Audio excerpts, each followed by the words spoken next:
All right, y'all, buckle up, buttercup. Real talk, 90% of Americans will scroll past a recipe that says Ratatouille because they think it is just a cartoon movie about a rat who became a chef in Paris.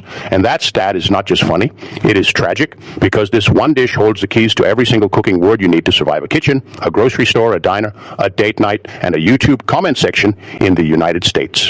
What is up, my hungry legends? Welcome back to Bright English, the only place on the internet where we turn English lessons into a full-course meal that actually slaps harder than Grandma mac and cheese on Thanksgiving.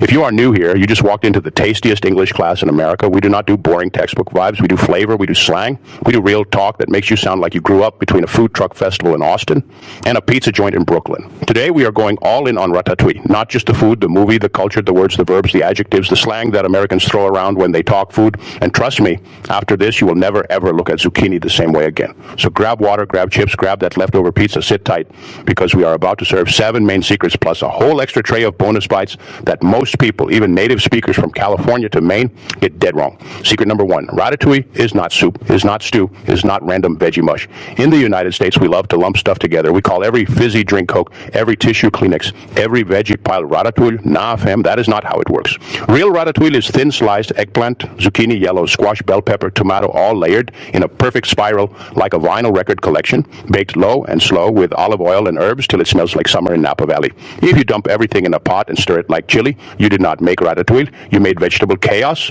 still edible, still respectable, but not Ratatouille. So when you use the word Ratatouille correctly, you flex knowledge, you show respect.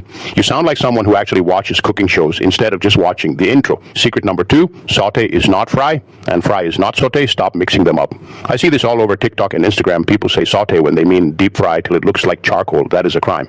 Saute literally means jump in French. So your veggies should jump. Quick hot pan, little oil, fast toss. They stay bright, they stay crisp, they stay alive. If your zucchini is soggy, swimming, steaming itself to death, you did not saute, you sweated it, you steamed it, you made it depressed. In American restaurants, when a menu says sauteed greens, expect glossy, vibrant, still has bite, not greasy, not limp. Learn this word and you will order like a boss in any bistro from Seattle to Miami. Secret number 3, simmer versus boil. The ultimate kitchen drama that ruins more sauces than bad salt. Listen, boil is full beast mode, big bubbles rolling, aggressive, loud like a crowd at a Super Bowl game. Simmer is chill mode, tiny bubbles, lazy, gentle, barely breaking the surface like gossip at a coffee shop in Portland. If your recipe says simmer your tomato base for Ratatouille and you boil it like pasta water, you just nuked the flavor, you evaporated the sweet, you turned the slow jam into screaming metal. Americans who cook well know low and slow is the motto from Texas barbecue to French ratatouille. Same energy.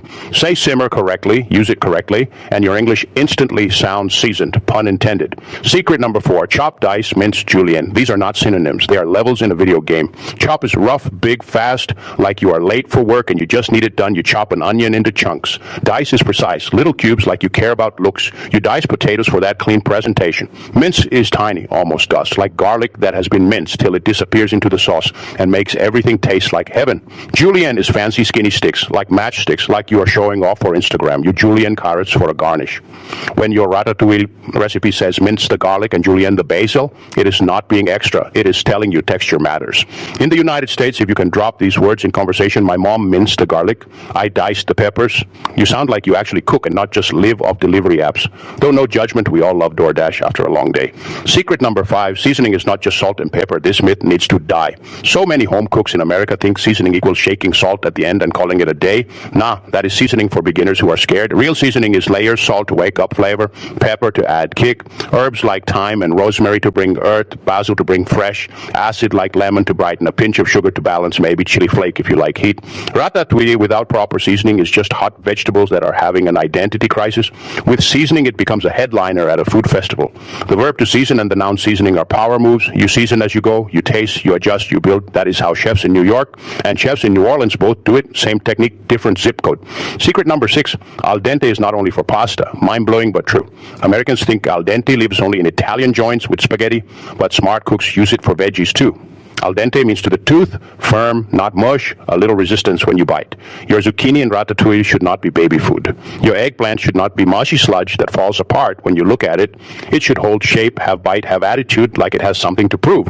When you tell your friend, I like my ratatouille veggies al dente, you sound like a foodie who watches Chef Table and knows what texture means. And in American food culture right now, texture is everything. Crunch is king. Mush is dead. Secret number 7, plating and garnish. The glow-up words. You can cook the best ratatouille in the world, but if you don't dump it like slop in a bowl. Nobody cares, because in the United States, we eat with eyes first, phone second, mouth third. Plating is the art of arranging food on the plate, the swirl, the spiral, the height, the color contrast. That perfect ratatouille circle that looks like a sunset over Arizona, that is plating. Garnish is the final flex. A leaf of basil, a drizzle of good olive oil, a sprinkle of Parmesan, a crack of black pepper. Tiny touch that makes the dish pop like a filter on a photo. Learn plating and garnish, and you go from cook to artist, from home kitchen to food influencer, from whatever to wow. Okay, bonus round, because bright English never leaves you hungry. We got extra vocabulary that will make you sound like you were born in a diner in Ohio and raised in a kitchen in Louisiana. Broil, this word confuses everybody. Broil means heat from the top, super hot, super fast. You broil to get that charred top, that caramelized edge, that little crispy crown on your ratatouille. Bake a slow, steady, all-around heat like a road trip across Route 66. Broil is a quick sprint, like a 100-meter dash in Los Angeles heat. Fold, not laundry fold. Cooking fold means gentle. You fold herbs into sauce. You lift and tuck. You keep air. You keep fluff. You do not beat it like it owes you rent. Reduce reduction. You reduce sauce. You cook out water till flavor gets concentrated, intense, bold, like turning a long story into a hit tweet. Less water, more wow. Whisk, you whip with a whisk, fast circles. You whisk vinaigrette till it gets smooth. You whisk eggs till they get fluffy.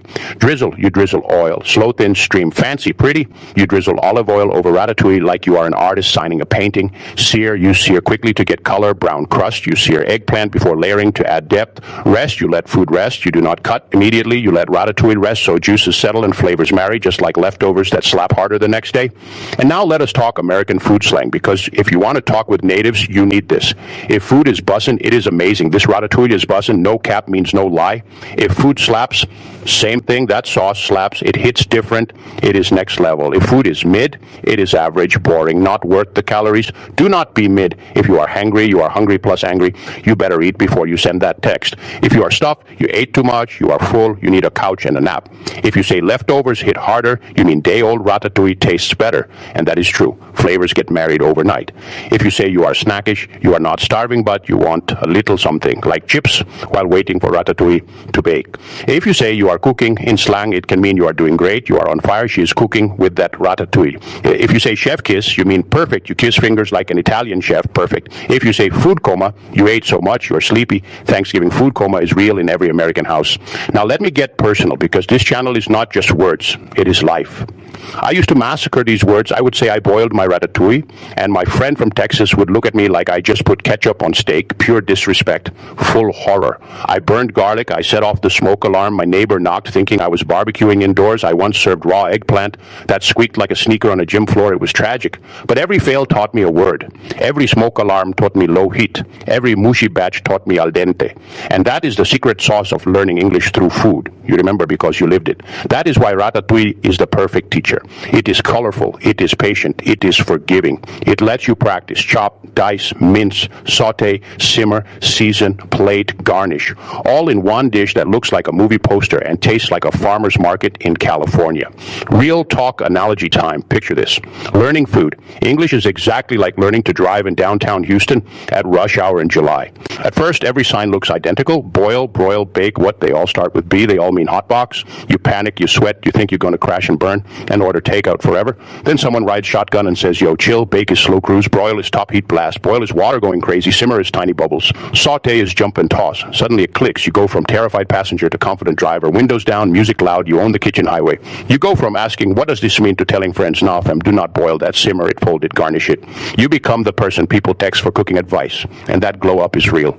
And in America, food talk is not small talk. It is big talk. We bond over barbecue debates. We argue whether deep dish is pizza. We drive 3 hours for tacos. We wait in line for donuts. If you can talk food, you can talk America. You can make friends. You can get invited. You can belong. So if you master ratatouille vocabulary, you master a huge slice of American culture. You get the language, the humor, the love all at once.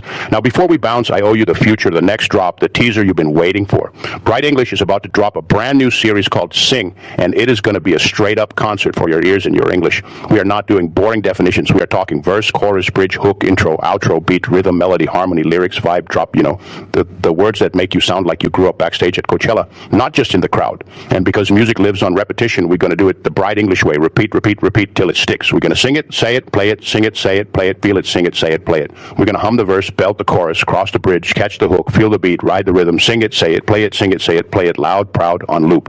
If your playlist is your personality, if you sing in the shower like you are at Madison Square Garden, if you live for that drop, sing is your series, and you do not want to miss it. So smash that subscribe button like you smash garlic, hit the bell so you never miss a flavor drop. Join the Bright English family where English is juicy, fun, real, and always bussin'. We are cooking new lessons every week, food, music, travel, slang, survival English that makes you sound native from New York to Los Angeles. Now for the debate that will break the comment section and maybe a few friendships. Team 1 says Ratatouille has to be picture perfect. That tight spiral, that movie magic, that Instagram plating that makes everyone say wow. Team 2 says nah, real Ratatouille is messy, rustic, chunky, tossed in a cast iron, straight out of grandma kitchen, flavor over photo, soul over style. Which team are you? Team fancy spiral that looks like art, or team messy rustic that tastes like love? Or are you team both looks fire and tastes fire? Drop your team below, argue nice, tell us where you are watching from, and tell us what food word still confuses you, because we might just cook it next. Peace, love, extra seasoning, extra salt. See you in the next one, and remember, keep chopping, keep seasoning, keep singing.